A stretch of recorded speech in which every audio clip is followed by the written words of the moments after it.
Everyone, welcome back. This tutorial video is for the piece Massacre at Sanctuary 101, which is a commissioned piece set in the 40k universe, so very exciting for me. This was actually based on an old battle report from the White Dwarf magazine. I think the actual battle report was from somewhere in the 90s, so this is a pretty old story, which is always fun. I like working on older stuff sometimes because, I don't know, it kind of has that nostalgic factor to it. But anyway, the client requested a Necron Wraith battling a Sister of Battle in a desperate struggle, which is not favorable for the Sister of Battle. And she, I mean, it was pretty loose. I mean, he didn't really specify background, and he said that she could have a chainsword or a bolter or a bolt pistol or whatever. So I said go with the bolt pistol chainsword combination. Anyway, on to the actual art part. So as you can see, I'm just blocking in some shapes here. I'm trying to figure out my composition before I really start going to the details. So I'm using the transform and the warp tool a lot. I'm working in monochrome. I'm not going to touch color yet just because there's no point really for me anyway.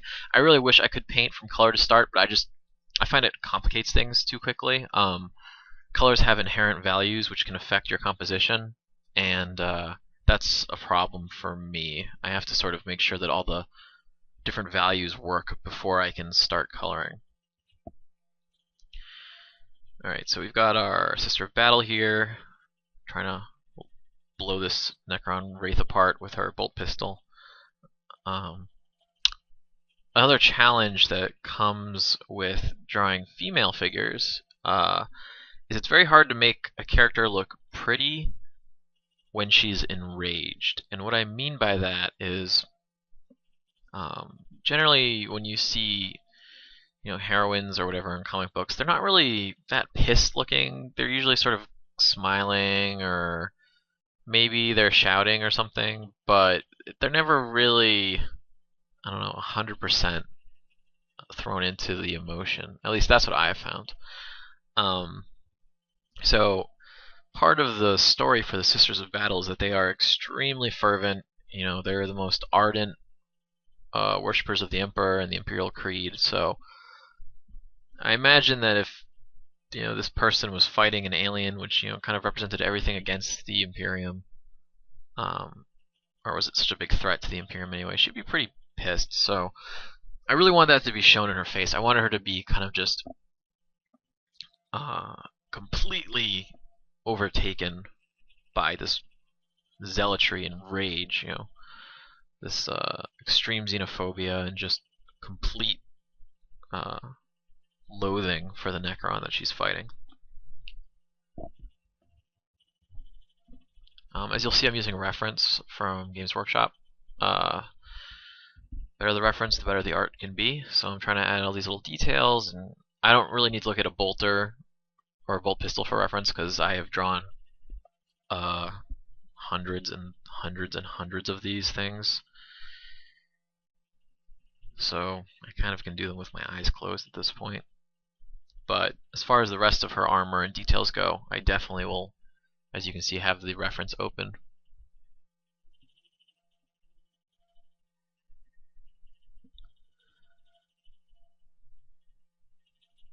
Alright, so we're just kind of figuring out the tones, trying to make the closer elements darker and then the further elements lighter.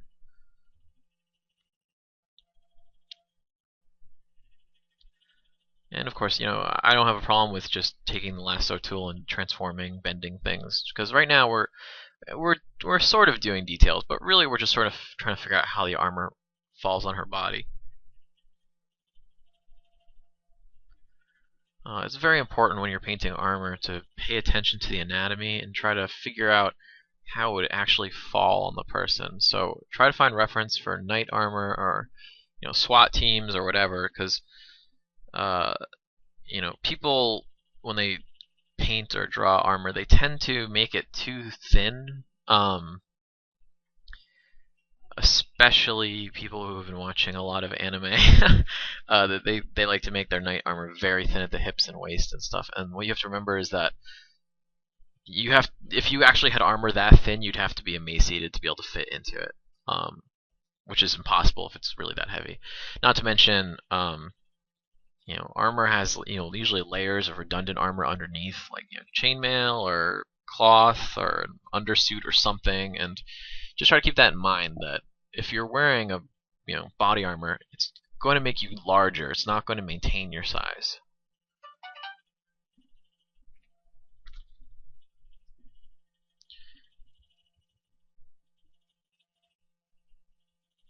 So right now I'm just kind of fixing her head and adding some lovely details to the armor still. Sisters of Battle are really fun to paint because they're, any power armored guy is kind of fun to paint because the armor is always embellished with just tons and tons of little details. They've got these fleur-de-lis and piping, and by piping I don't mean like dress uniform piping. I mean like literally metal and plastic pipes running through their armor. In this case, she has these little studs on her corset. She's got the Inquisition emblem on her left shoulder pad and a giant fleur-de-lis on her right. The backpack's got these little spiky bits on the corners, which are always really cool. Just stuff like that. Really fun to detail.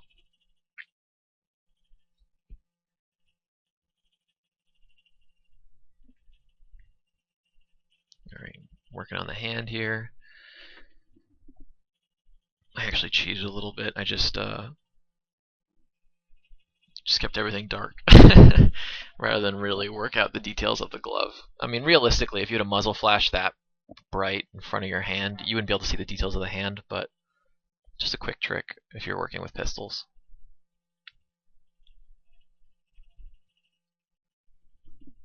As you can see, I'm using the tones, the tonal values on the pistol to define its form. You can see that it's kind of rectangular, and one side is much darker, and the side that's facing the muzzle flash and the light source is much brighter, etc.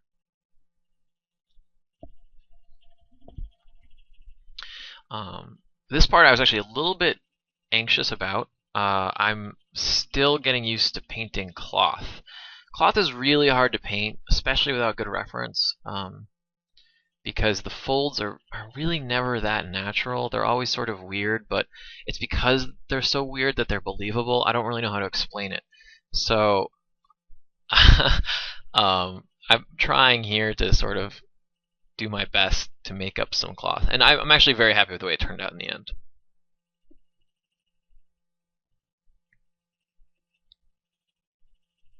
Alright, so little details and hems and all types of fun stuff on the armor. And I thought that arm position was really lame, so I created a new one.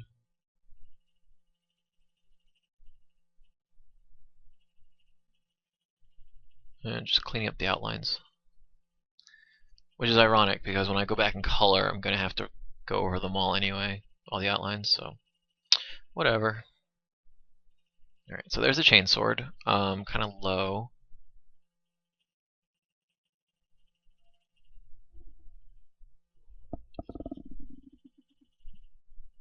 What I just did there was I flattened the layers. I hit Control J, which will duplicate that area in place, and I just used the transform tool to put it in perspective, because her backpack should be in perspective with the rest of her body.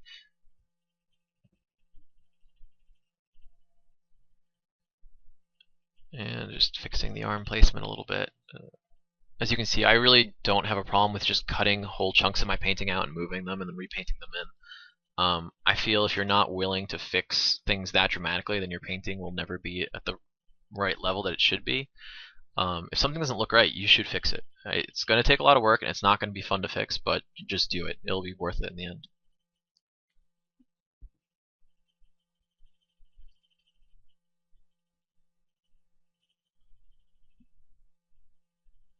Alright, sweet. Adding some details to the bolt pistol. As you see, you can see I did end up looking at a bolt pistol for reference, just because there are a lot of little neat details that have been added by other artists. Like there's they've got the muzzle brakes, and there are special little details on the side of the. I'm not sure what that part of the gun would be because bolt guns don't really make sense in terms of actual guns. They're sort of like mini machine guns a little bit. We'll just say on the side of the action, I guess. Alright, so fixing up the legs. I thought this pose was kind of silly. It looks like she's pouting or something. Gonna fix that in a second. There we go.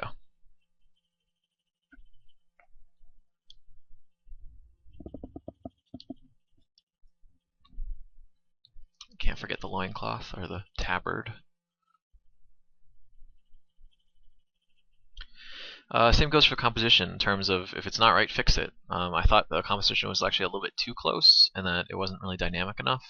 I wanted the wraith to be really looming over her, and there just wasn't enough room. So, extended the canvas, copied and pasted that guy out, and repainted him in.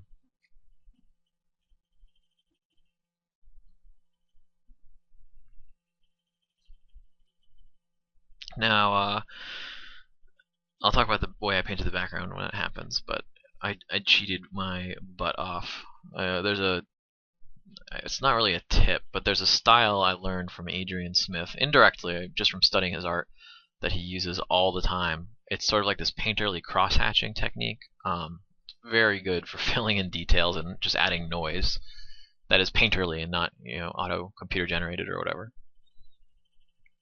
Alright, so right now I'm doing the Wraith's arm, and one thing I've realized when you paint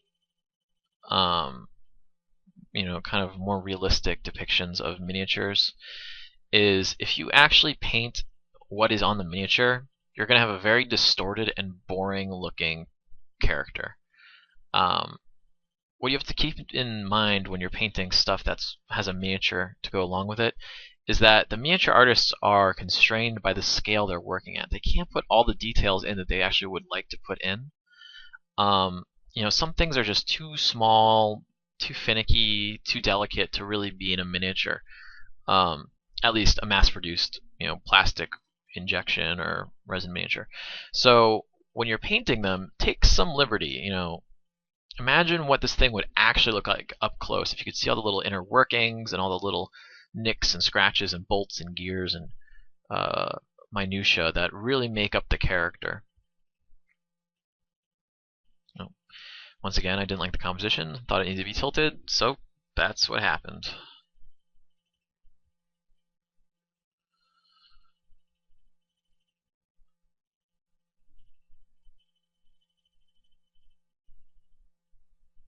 And the way I do it is I just use the eyedropper tool in the brush at 100% opacity. Very quick, very easy. Alright, so it took me a while to figure out the actual position of the tail. I wanted the tail to be sort of trapping her, sort of surrounding her, but I wasn't quite sure how I wanted to depict it. Now the way it is right now is okay, but it's not great. I thought we could do better.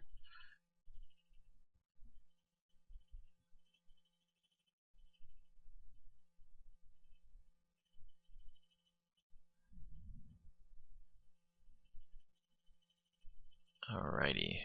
Once again, if it doesn't look right, fix it. Here I'm using the liquefy tool to change the curvature of the wraith's spine so that it better fits the angle I'm going for. I want the curve to be continuous and natural, so I have to actually change the rest of the wraith to fix or to make that work. Alright, so here's for the really tough part, the shouting angry face. What was kind of funny is I actually settled on a face I really liked pretty quickly. And then about in the last couple hours of working on this painting, I totally redid it.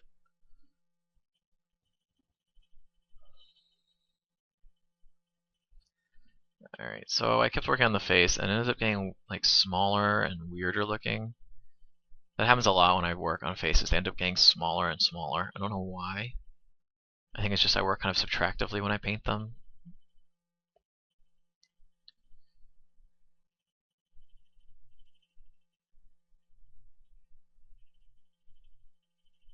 As you can see, the head is getting smaller as I paint. Very strange, I know. But yeah, I did all this work on the face, and then I actually don't think I ended up using it. I think I just turned off the layer after. See how weird it was starting to look? Isn't that strange? And like the hair didn't work anymore. It didn't look right. Everything looked weird and bad.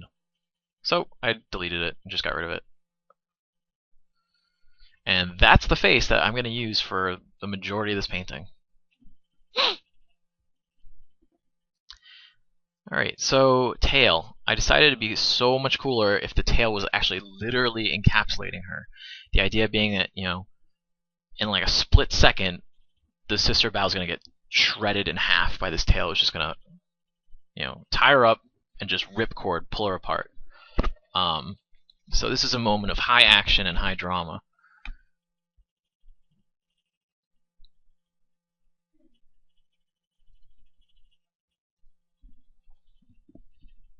And what I'm doing now is I'm just using the lasso tool to quickly throw some hair in. I find that's the fastest way to do it, and the easiest way, just the lasso tool with a gradient. And as you can see now, oh, I had to switch it. Her tattoo is on the wrong side of the face. Got to be accurate. Compositionally, it would be better on the other side, since her right side is pretty busy and the left side is just kind of obscured by hair. But whatever. These concessions must be made occasionally.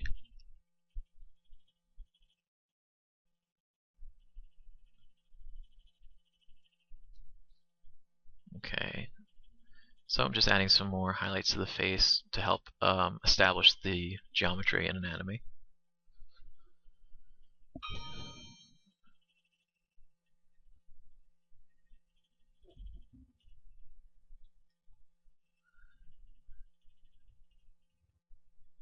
And as you can tell, there's a lot of details, but I like doing detail work. I'm not gonna lie. I mean, provided I have the right timeline, I like doing detail work. If I have a rush job, I really get upset because I feel like I'm cheating the client and myself, but sometimes these concessions have to be made.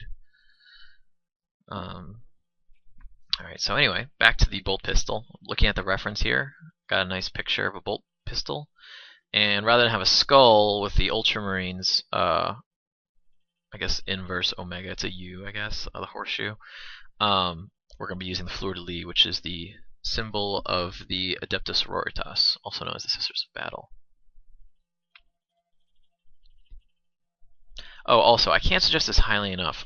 If you like to draw action pieces that have guns in them, please become familiar with guns. If you can't buy one, go to a gun range and rent it, or take an informational seminar or something, because it's really important. I can't really stress it enough. Being able to hold a gun and understand how they work really makes drawing them much easier. When you have that, you know, if you're actually holding a firearm in your hands, the tactile sensation of saying, oh, okay, well, this is how this moves, and this is how this connects to this, it just gives you insight you could never have from looking at reference. Seriously. I've tried for years to use reference, and I found the only way to really understand them is to actually fire guns, work with guns, know how they're made, you know how they work. So yeah. Knives and swords, not so much. They're kind of just pieces of metal. But guns are, you know, very complex mechanical devices.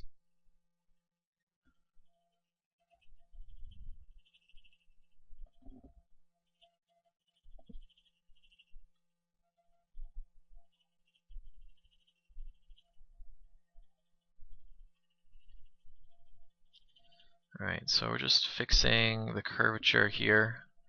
Like I said, curvature is very important for motion.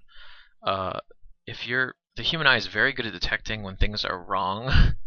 A lot of the time it will just sort of pass over details, but certain things like the curve of an ellipse, the human eye can tell pretty quickly and accurately if it looks right or not. So I tend to use the pen tool extensively when I'm doing curves because it's really the fastest, easiest, and most accurate way to do it. I can't really see doing it freehand, or I mean, it just It's just giving yourself way more work than is required. Also, what I just did there was I stroked a path using a custom brush I made. It's very simple. It's just sort of like a horseshoe-shaped rib type brush that I use for this sort of thing, pretty much.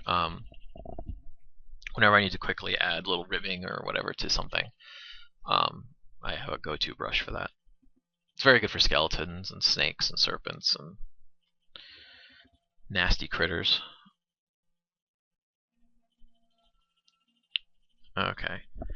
And you can see the pose of the Wraith is really imposing now. You know, he's got one hand reaching over, it's coming down, descending over her head and backpack, and then you've got the second arm, which is kind of going to follow up into an uppercut or something, just tear her apart. So I'm really happy with how this pose ended up looking.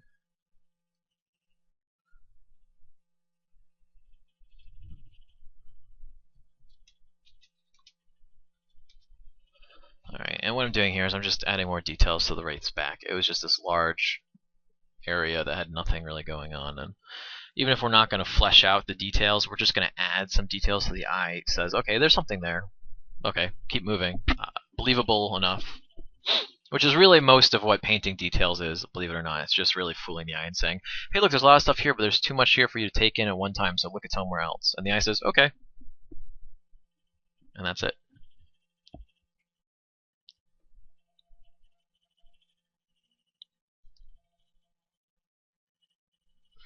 And I decided to add these little, not sure what to call them. I guess they're like little insect arms, like these little vestigial or extra little nasty arms to his belly. I thought it'd be a cool touch. Kind of makes him a little bit insect-like, and I mean, there's wraiths are skeletal, serpent-like, and sort of insect-like in that they have carapaces. So I thought it was nice. The early wraiths. So since this painting, I mean, well, actually, since before this painting, there have been a new edition of Necron models released from Games Workshop, which are very, very nice. I have the utmost respect for Games Workshop. But the old wraiths before were very simple models. They were really cool, really characterful, but they were really simple. The arms were just kind of these. It looked like two metal bones with a hinge in between them, and that was it. And like I was talking about before, when it comes to detailing or painting models, I could have done that, but it just wouldn't have been as interesting. It literally would have been two lines with a joint in the middle. So I kind of over engineered the arms here to just have like lots of interesting little things going on. There are these cylindrical plates that encapsulate the arm, and there's like pistons and all types of crazy junk going on. Okay, so anyway, I'm going to stop talking about that and talk about what I'm doing now. This is the kind of cross-hatching technique that I've seen Adrian Smith do in a lot of paintings. Adrian Smith, for those who don't know, is a very accomplished artist. He's a painter. He does some stuff for Wizards of the Coast, but I know him best for doing Games Workshop paintings. He did a lot of stuff for Fantasy Flight Games during the Horus Heresy game series as well. But one thing which has always come to my attention when Adrian paints is he does this cross-hatching thing where he just paints like little strokes, like the way someone who's doing pen and ink might cross-hatch, and they just make the background work. Because you can just use varying degrees of tones and just have them recede out into the background, and your eye just says, okay, that makes sense. It's very strange, because if you look very carefully, they're just lines. They're just little bunches of lines, but somehow they work.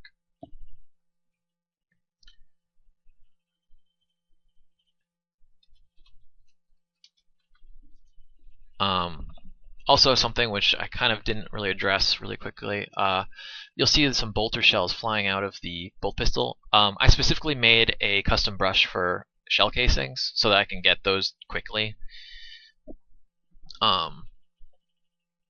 It's pretty sweet. It's pretty much just like a cylinder with rounded edges, and you just have to put some scatter on it, and that's it. Anyway,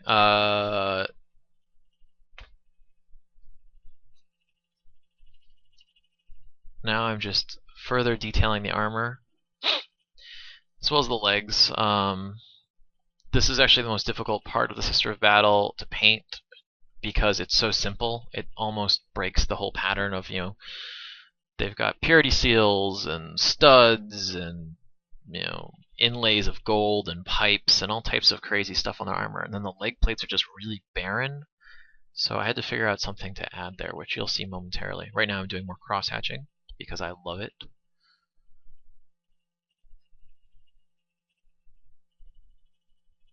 As you can see, there's going to be a lot of it.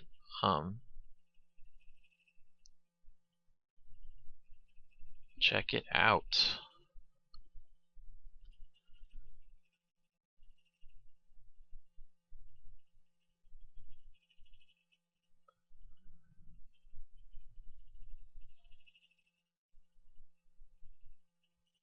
Now the background's really loose right now, but that's fine because it's really not that important.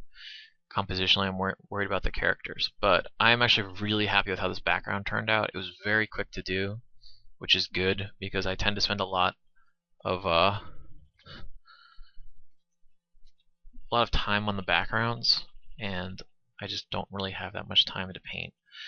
So what I did here was I kind of threw down some basic shapes, and I just went online and I got pictures of cathedrals, like flying buttresses and whatnot, and just kind of used lighten layers and threw them on there to add these nice details, which would have taken a long time to get right and in perspective. This is a much faster, cheatier way to do it, but there really is no such thing as cheating.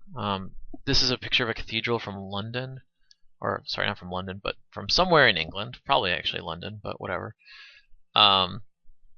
Just got what I wanted out of it, threw it down at a perspective, painted in the missing parts, and used it as a lighten layer. Very quick, very cool, just adds a lot of detail really quickly. This is normally what environment artists do when they're concepting, and sometimes for finished pieces as well. They'll just grab some photos of buildings and really quickly paint over them or redo the lighting sources or add details, embellishments, whatnot. It's really fast, really useful, and it's a really good way to get a convincing piece of architecture in your background without spending hours and hours working on it. Alright, so I'm putting a little staircase now. And as you can tell, this world has been like torn apart. It's all over the place. These cathedrals are at impossible angles, and there's stairways, and there's just broken rubble everywhere.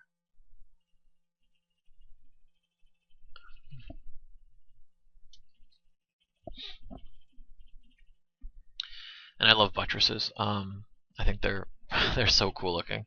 I don't know what it is. Especially the flying kind. If you don't know the difference, a buttress is a architectural feature that helps support tall roofed buildings. So they were pretty much developed originally, at least to my knowledge, for cathedral building, because cathedrals have very high ceilings and they don't have a lot of internal columns.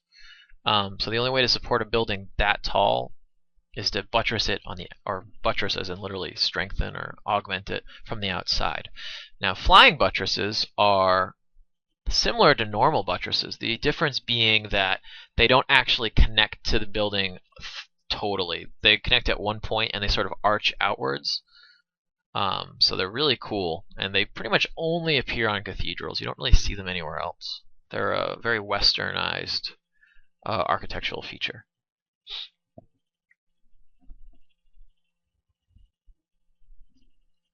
And by Western, I don't mean American West. I mean Western Europe, or the West in general versus Asia and Eastern Europe.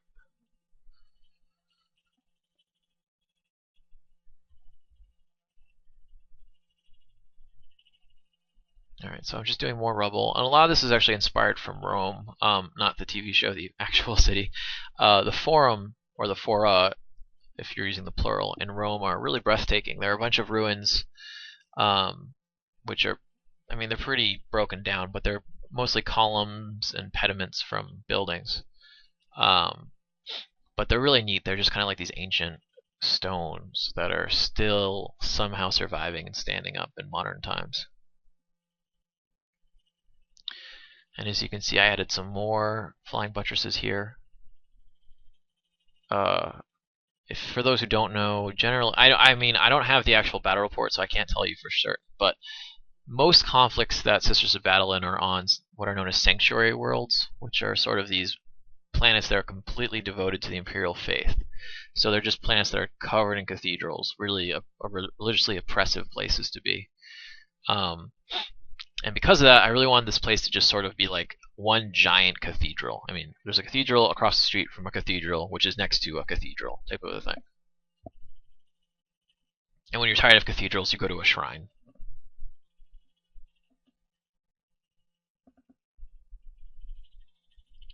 As you can see, I'm still doing that Adrian Smith cross-hatching technique. What I'm doing now is I realized that there wasn't enough contrast in those buttresses, so using a adjustment layer of brightness contrast, I'm just using a mask to paint in where I want there to be more contrast.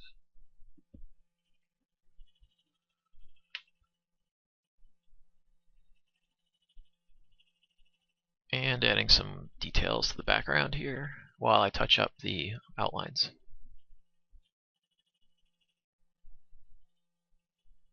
And those windows, those big arches in the background were actually partly inspired by the Colosseum. Alright, so more cross-hatching, just to add some noise and texture. I'm trying very hard, and it's very difficult to move away from using texture maps.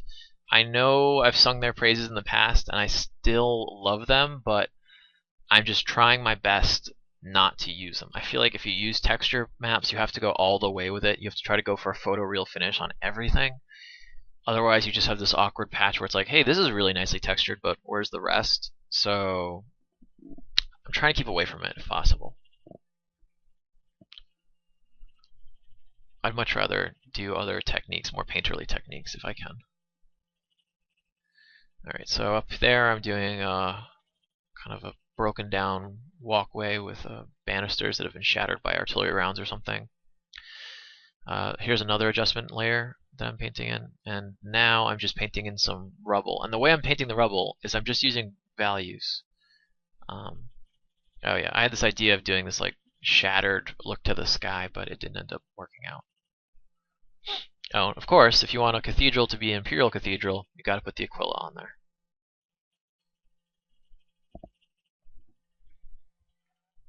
So yeah, there's that shattered thing I was trying out. It looked kind of cool, but it just, I don't know, it wasn't what I wanted in the end. A little fragmentation grenade here. Very simple frag grenade. And time for some rosaries. With Imperial stuff on them, of course, which is always just skulls and fleur-de-lis for the sisters. When in doubt, if you're doing 40k art, add eagles, skeletons, skulls, or angels, but not real angels, like creepy angels with skull faces, called cherubim. Or you can do kind of like guys with hoods. That works a lot too. Not to overgeneralize, but generally speaking, if it's Imperial, it's going to have at least one of those things on it. Also, I believe that she belongs to the Order of the Martyred Lady, which is one, not faction, but kind of like, I guess, an order. So one group of the Sisters of Battle, and their symbol is this Ankh with a skull in it. For the background, I decided that we needed Hogwarts, as you can see. So just using the lasso tool and a fill, I'm just erasing out, or using a mask to erase out what I don't want, and kind of adding these cool little spires and cathedral-esque, castle-esque looking details to the background.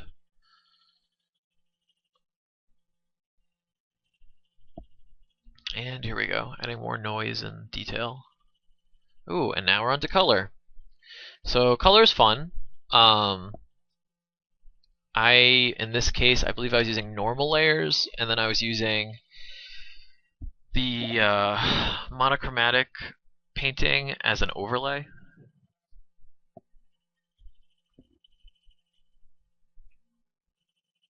And what I'm doing here for the background is sort of weird. I painted in an excess of red, for the background. And then what I'm doing is I'm using a mask to remove it from the areas I don't want it to be in.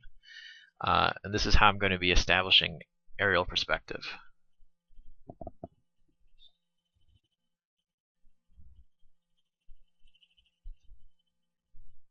And here I'm using more cross-hatching to have it fade away. So now what I do is I duplicate that layer and I just paint out more. I think you can see what I'm doing. Each iteration is lower opacity and has less color in it, or less dark areas in it. So it's kind of this receding darkness. And of course, cross-hatching once more is very useful here. I like using cross-hatching rather than a gradient because I find gradients look very artificial. So I try to avoid true gradients whenever I can. I'd much rather have a painterly look to it.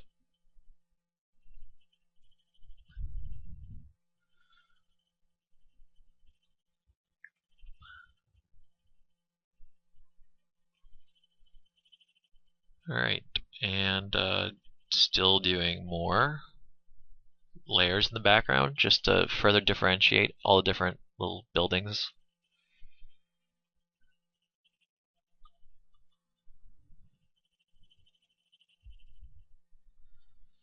And what I'm doing here is I created a overlay layer from the monochrome that using image adjustments gradient map, I was able to create a colored image which I can overlay onto everything, which gives brighter colors a yellow tint and darker colors a reddish tint.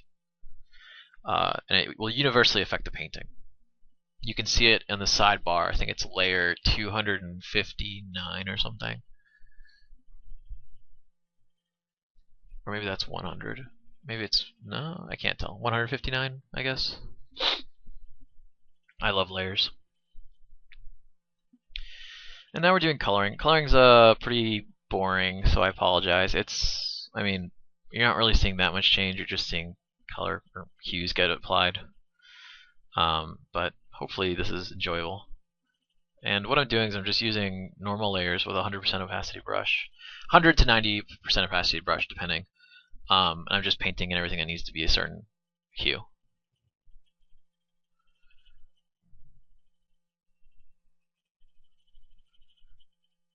Oh, and in order to get those teeth, the way I got them so regular is I created a brush for chainsword teeth.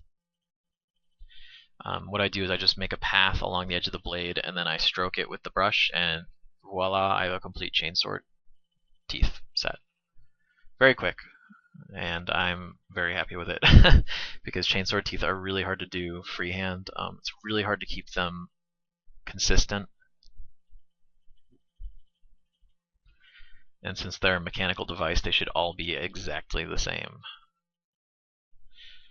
Ooh, fun. So we're going to be adding little gold inlays here throughout the armor. I think of all the races in 40k, the Sisters of Battle have some of the coolest looking stuff.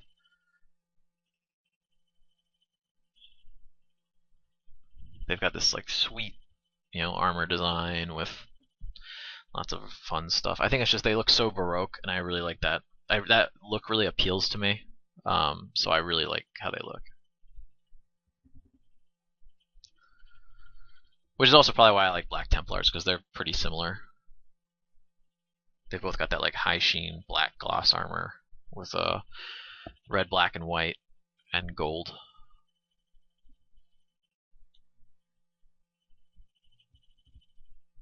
Alright, and now we're adding some gold to these rosaries.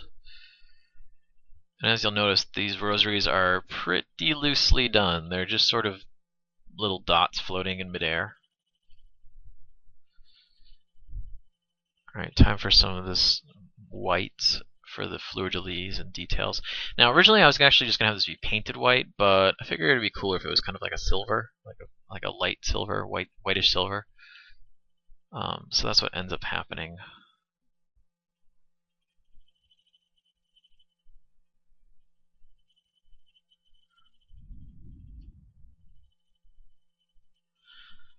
And purity seals. Purity seals are so cool. I don't even know what it is. They're super fun. They just add motion and these details to a painting that are just great. I can't tell you how much I love purity seals. It wouldn't be sufficient. I don't have the words. And as you can see, I used 2 of them to break up the open area on her leg.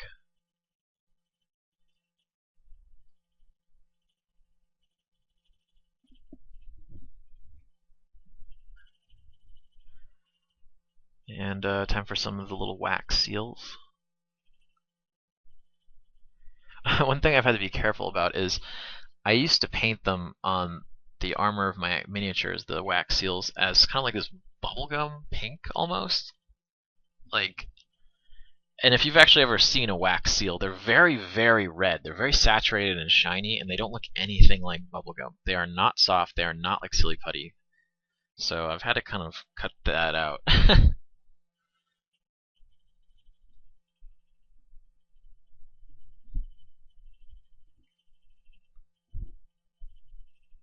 Ooh, onto one of my favorite parts. One of my favorite parts of doing any character is the face. I love doing uh, blood and subsurface scattering and all that fun stuff. And the way I do it is with multiply layers, generally speaking.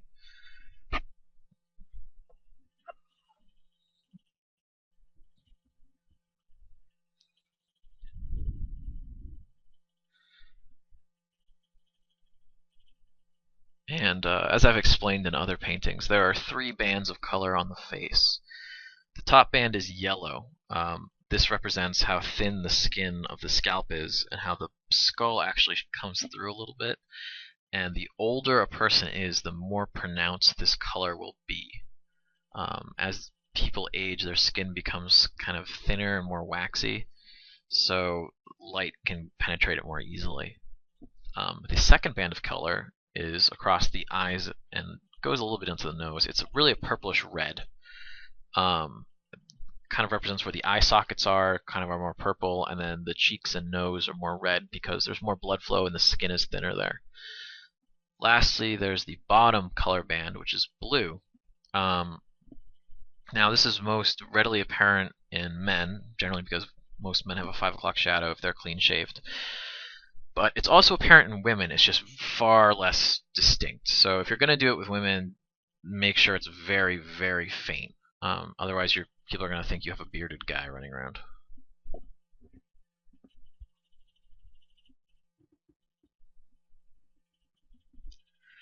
And as you can see now, I've just been coloring in the Necron, the Wraith, and he's all going to be one color pretty much, because he's just this big metal thing. I mean, he doesn't really have any paint on him.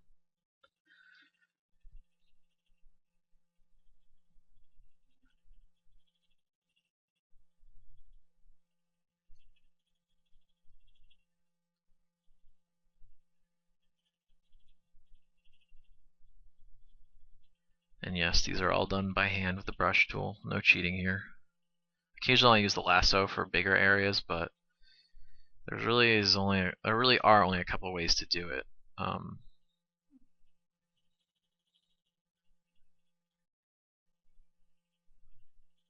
So yes, this part is very time consuming. This is why I wish I could train myself to paint from color from the start, but I think being a digital artist has actually spoiled me, where I'm so used to being able to undo things and work with layers and just sort of add on top.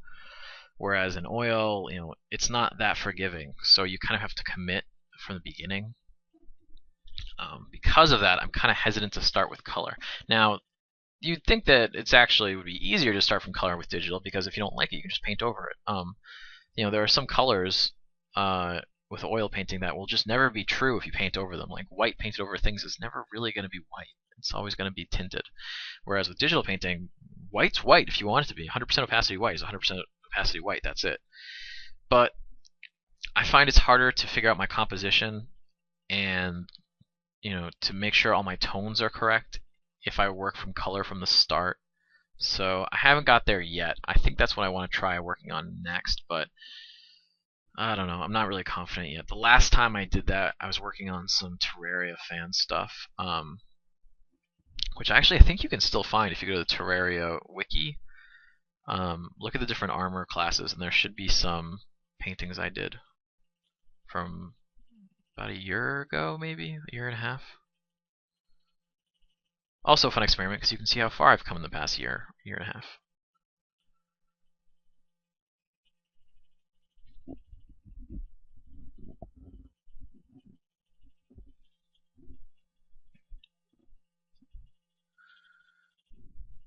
Oh, lovely. Gotta paint the tail now.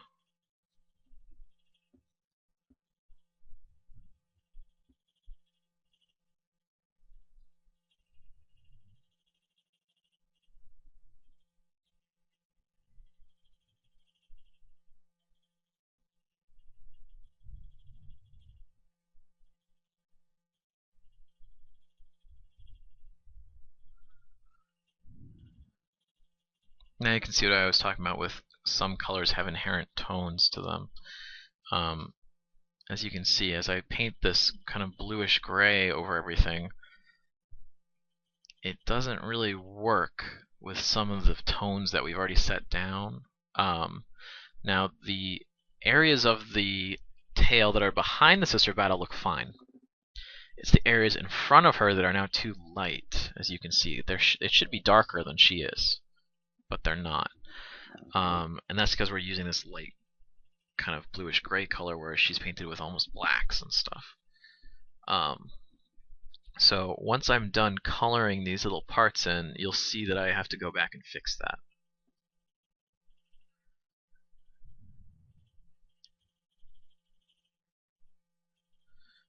Like so. And all I did was I just used the hue, saturation, and brightness sliders. Very simple. This is a fun part. So I wanted there to be some kind of... I'm trying to think of the right example, but I wanted there to be inner glow coming from the Necron. Kind of Necrons are usually depicted as being black, metal, and green. So I wanted there to be this greenish glow coming from inside him. Sadly, the best example I can think of is like those really crappy old Batman movies, like Batman Forever, where his Batmobile is sort of like this neon monstrosity. But yeah, sorry, that's the best example I can think of. I guess Tron works too. I don't know.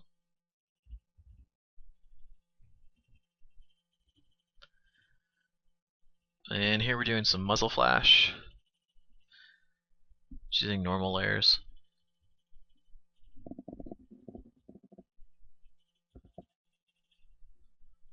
And I'm using some brightness contrast adjustment layers to get things just right.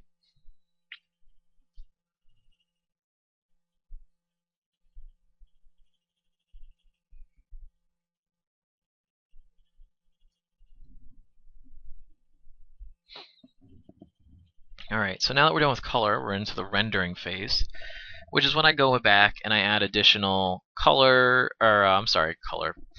I add additional highlighting, shadows, extraneous details, etc. Currently I'm using color dodge. I'm using a warm color, as this is a warm scene and the light source is primarily warm. Normally you should use a warm, or well, I shouldn't say normally, but it's important to use opposites or contrasting colors when you do highlights. So if you have a primary highlight that's warm, your bounce highlight should be cool, and vice versa. For example, if you have a guy standing out underneath the sun, like on a dirt field or whatever, he'll have a cool highlight coming from above because the sky is mostly blue. So we'll have a kind of a bluish highlight. And then the bounce light, which is the light hitting the ground and then reflecting back up at him, will be warm because the earth is a brownish warm color. Now, this doesn't work in all situations because there are situations where you'll have a warm highlight and a warm bounce. I mean, in this case, you know, there's a warm light source and the ground is also a reddish orange color, so she will have a warm bounce as well. But if you can help it, you should try to use contrasting warm and cool. They really make your pieces pop.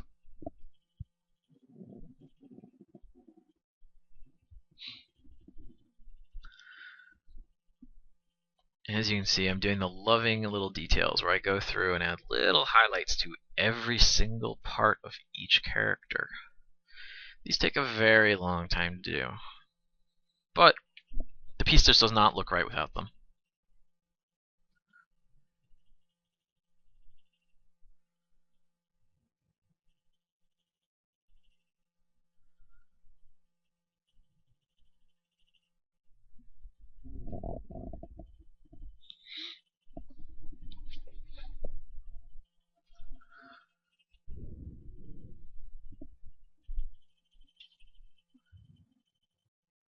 And I'm doing some in the background as well, just to kind of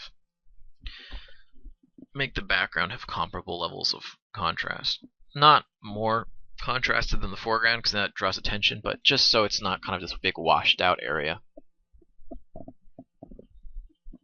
And of course, since we have a warm exterior light, I took the opportunity here to do cool greenish highlights coming from the internal light source. These are fun to do.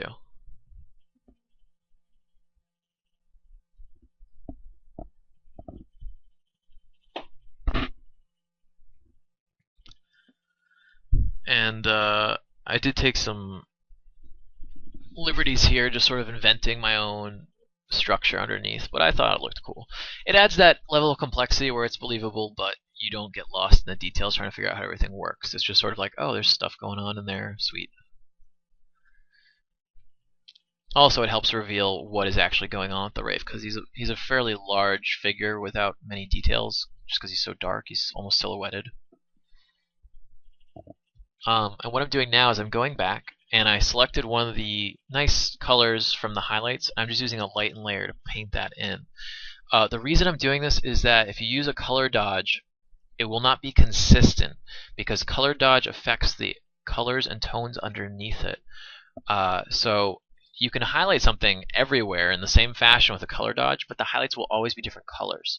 So I find the best way to do it is to first go ahead and do a color dodge, and then sample what you like, one of the highlights you like, and go back with a lighten or a normal layer and just kind of fix up the highlights to look a little bit more consistent.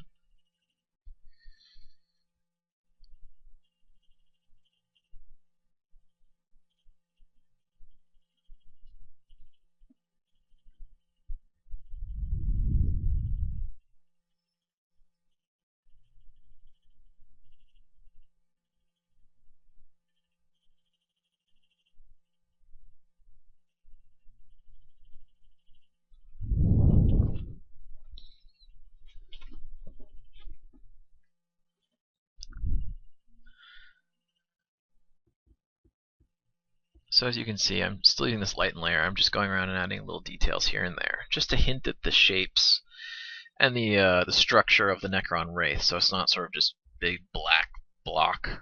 There's actually stuff going on.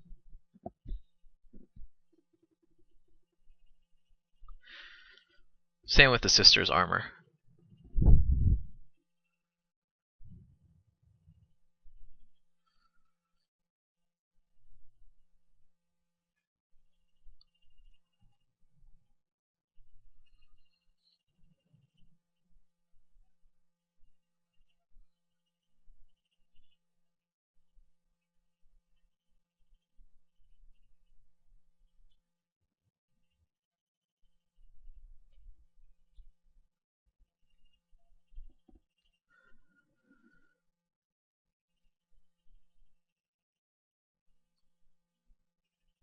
It's also a really good way to add details that you don't feel like actually kind of filling in. So like little nuts, bolts, details of the engineering that you don't feel like doing completely.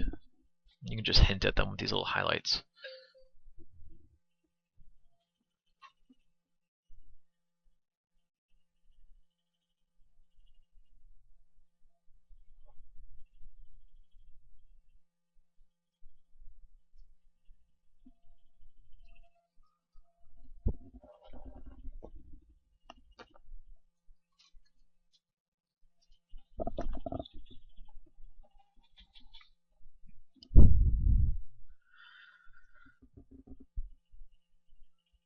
And you guessed it, a little cross-hatching in the background.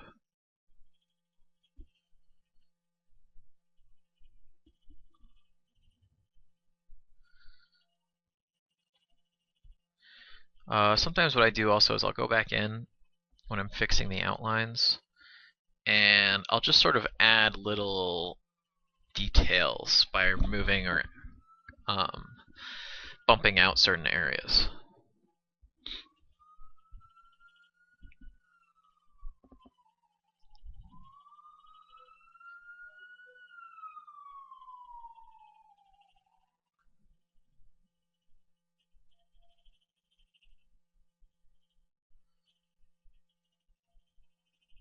Alright, these were fun. I decided to do little Necrons, circuitry, and symbols inside the Wraith. I always really love that junk that the Necrons have. They're kind of little weird icons and whatnot, so I thought it'd be fun to include them. They're very subtle. I mean, they're not supposed to stand out, but to the careful observer, you can see them.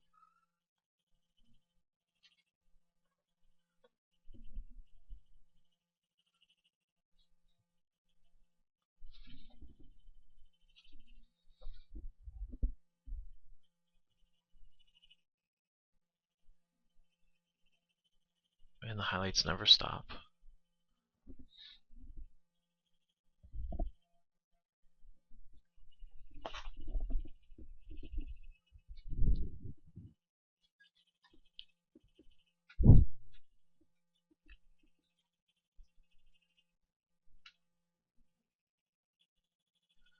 I decided to throw a little bit of a bounce light on the Necron here from the ground, just to kind of place it more in the scene. So I'm using a warm color dodge layer. And the sister gets a little bit of love too. I gave her a little bit of a bounce highlight as well.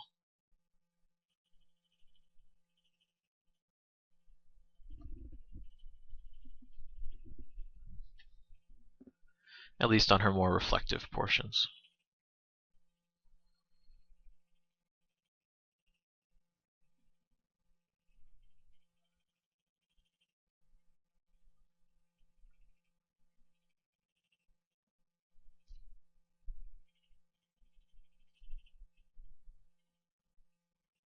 And we're adding some highlights from the muzzle here. And I don't remember exactly, but I think this is the part where I start messing with her face. I am someone who is very rarely happy with a face. I will rework and rework and rework a face ad nauseum, when sometimes I should just leave it alone. But in this case, it ended up working out for the best.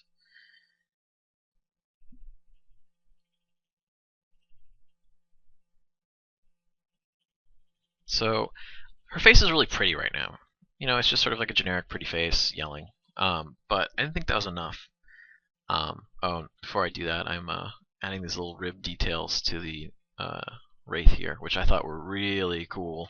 So I hope you think they're cool too. I just thought that it's just, you need to break up the body a little bit, add that more skeletal look to it.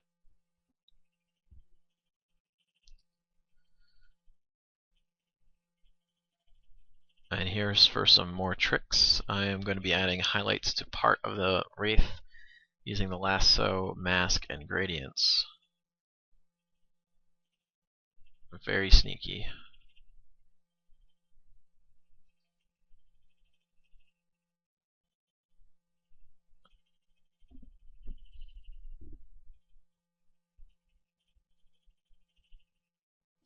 I thought her face was a little bit too bright.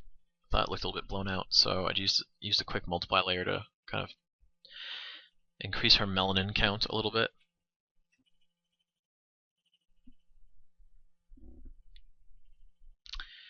And this is the part of the painting where I sit there and I stare at the painting and try to figure out what should be fixed. I thought that was pretty good at this point, but I showed it to some of my peers to get some critique, and they had some good points to make out. So I ended up going back and adding some stuff, which you'll see momentarily. A lot of their critiques were talking about how there really wasn't enough highlighting going on from the muzzle flash underneath the Necron. Also, they had some points that it's really hard to make out her form against the Necron's claws because they're too close in the value range. So my goal was to go back and fix these, and I ended up doing a little bit more than that, but whatever. Also, I started fooling around with the muzzle flash. Gunshots can make some really cool patterns and whatnot, and I wasn't quite sure what I wanted it to look like. So I went online and I looked at some muzzle flashes, and there's like all different types. There's kind of like these big billowous clouds of hot gas. There are little sparks that come out depending on the exposure length. I even thought about here doing kind of like this almost shotgunny look of just many bullets flying out all at once, but I didn't really like them. I ended up just going with the hot gas look, which is, you can see here, hinted with a sort of little purple. Also, I really liked the halo I gave to the Black Templar painting I did, so I figured the Sisters of Battle are pretty holy. They like to use, faith, and actually they are the army that uses faith in the game. They actually have faith points as part of their gaming mechanic. So I went back and I added a halo, but I kind of embellished it a little bit. I have I have a custom brush that I don't know if when I use it should be coming up at some point, but I essentially made a brush to give it a very, I think this is the point. Yeah, there it is. I made a custom brush to give her this very kind of painterly, artistic rendition of a halo with kind of these little distinct points of light coming off.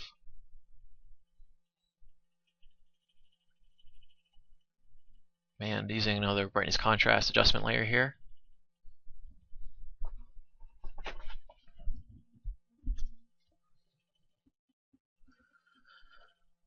As well as some photo filter layers. I do all types of crazy stuff to balance things out if I think they're out of contrast or too blown out or too bright or too dark.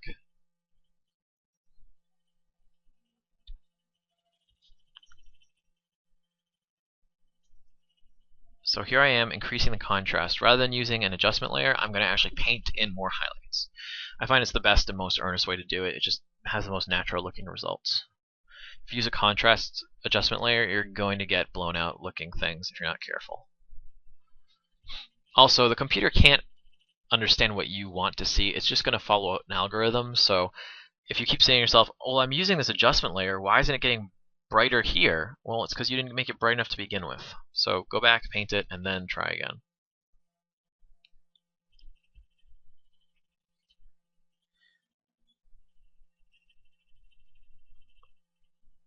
Okay, so I decided to give her some more mascara, and this is where things get intense. So you can rewatch these like a couple minutes here, but she essentially goes from being angry to insanely angry, which I thought was kind of awesome. I even gave her running mascara as if she had been perspiring or crying. Not because she's crying because she's weak, but crying because she's so enraged. Like I said, they're kind of zealots. They're a little bit insane. So even the idea that this thing exists could bring a Sister of Battle to tears. Not because she's saying, oh, this is so sad, but really because she's like, I'm so mad that this thing dares exist. I want to kill it. Also, you'll see I'm using the shrapnel brush to add some debris and some smoke and stuff. Alright, so moved her mouth up real quick. And I had to refine her face. I thought she looked a little bit too chunky.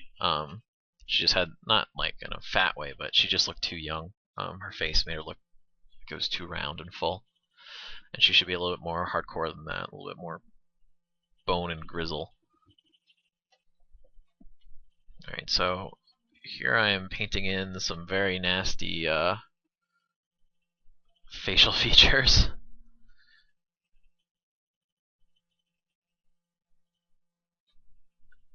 I believe those are called the nasolingual flaps. They're those little like crevices running from the side of the nose into the cheeks when you open your mouth really wide. I actually made them a little bit too pronounced here, so I actually do go and fix them later, but they are good at showing displeasure.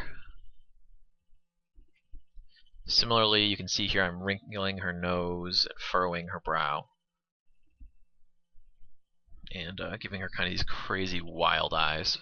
The other problem is that she starts to look a little bit undead, which is not what I'm going for.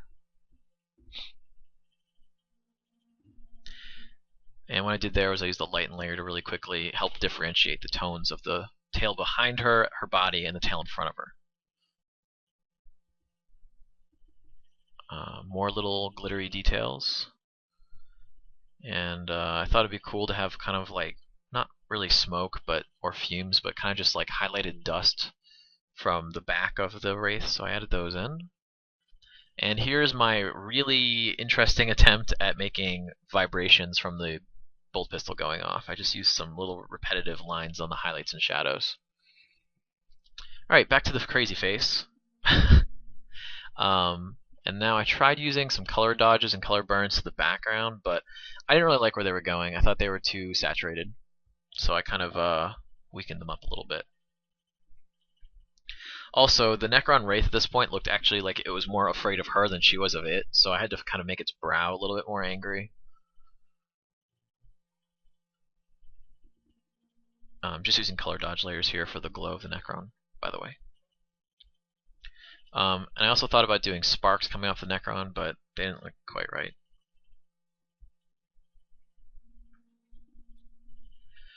More highlights using color dodge layers.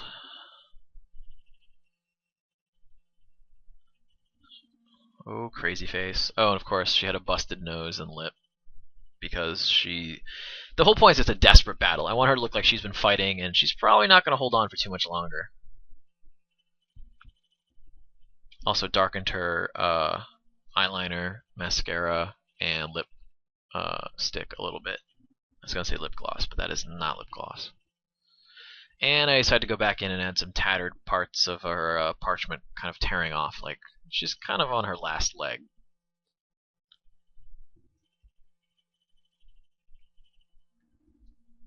You know, you're supposed to be kind of inspired by her, but at the same time, you see that she's done. I mean, she's screwed.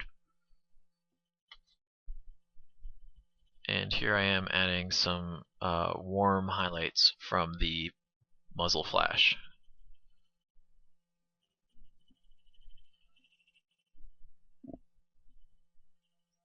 Which I actually really like. I think they added a lot of cool details to the arm, which were kind of just in silhouette before.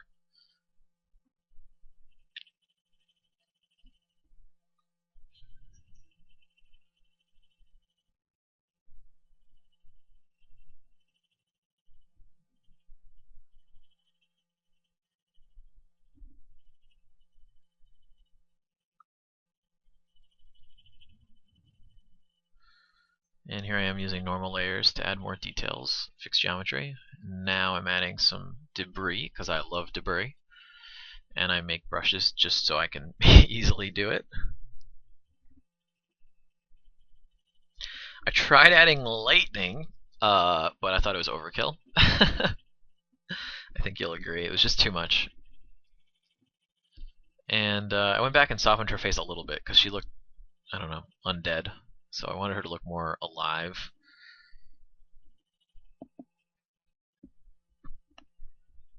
So I went and I softened the nasolingual flaps and fixed her eye to be a little bit less glowy and more human. And then I softened her nose a little bit. Lastly, I decided to go all John Woo on this, and I created some brushes for doves. I felt like there was just sort of this empty negative space hanging behind her, and it really could use something to pick it out. So doves seem to be the answer.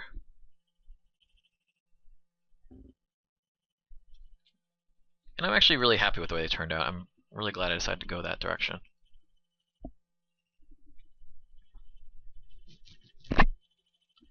And I wasn't sure how I wanted the doves to look. I was thinking like cybernetic doves, or I don't know, kind of psychically inspired doves, or doves with parchment, or pieces of ribbon, or doves that, I don't even know, all different types of permutations of different types of doves. But I think these clean, sort of just glowing doves were the best approach. Because as you can see, here I had them trailing pieces of parchment, and it just was too much. It looked way too busy. Um, so that did not stick. Instead, I just had kind of like feathers and stuff coming off them. And at one point, they even had little halos. It was kind of cute.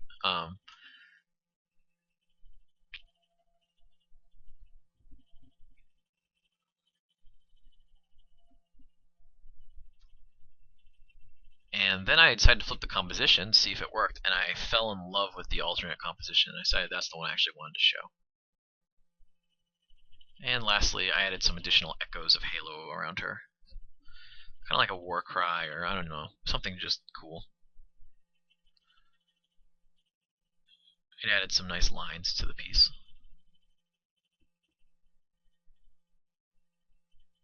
And using a mask, I painted out the areas that I didn't want to be as pronounced. And a little last touch up, and that's it.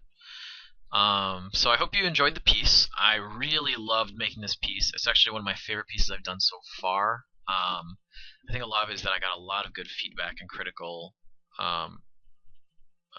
responses from my peers. So I thank them all for helping me. If you like this piece and you like seeing how I paint, please subscribe to my channel. I do appreciate it. Also, feel free to comment. I answer, or I read every comment, and I try to answer as many as I can. I do have some time constraints, so I can't answer every comment. But if you have a question, I will make sure to answer it. I believe my next video will either be a painting or tutorial. I've promised I'm going to do a tutorial on layers, and I plan on holding that promise. It may have to wait. I'm going to a class at Massive Black out in San Francisco in a little bit, so I'll be a little bit busy, but hopefully I can get it in before I leave. I have one more piece to do before I leave, so time is a little bit pressing. Anyway, like I said, if you like what you saw, please subscribe. Please share this video with your friends, or anyone else you think might be interested in seeing it. Also, make sure to check out my Facebook page. You can see the details in the credits at the end of this video. You can find out what I'm working on, hear directly from me, comment and talk to me, etc., etc. So anyway, thanks for coming by, thanks for watching, and I'll talk to you soon.